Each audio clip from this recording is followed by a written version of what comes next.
বলেছিলাম না শিমুকে দেখতে আসলে তুই যেন সামনে না যাস। তুই আমাকে থাপ্পড় মারলি? আমি তোর বড় বোন শিমু। আমার বড় বোন রে, আমি তো তোকে এইবারে কাজের মেয়ে মনে করি। তোর কারণে যদি আমার বিয়েটা ভেঙে যায় না, তোর খবর আছে একদম। জি বলুন, কি বলবেন?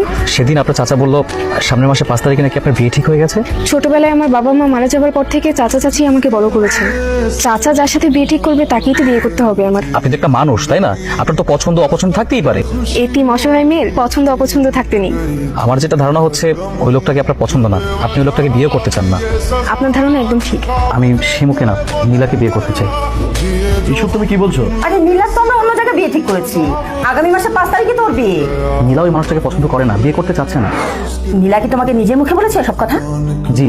তোমার জায়গায় এতক্ষণ অন্য কেউ হলে ঘা ধাক্কা দিয়ে বের করে দিতাম। তুমি যা বলতে চেয়েছো তো বলা হয়ে গেল, যাও এবার আসতে পারো। আরে তাড়াতাড়ি যা, বিয়ের ব্যবস্থা কর, আজকে কোর্ট ম্যারেজ করবো।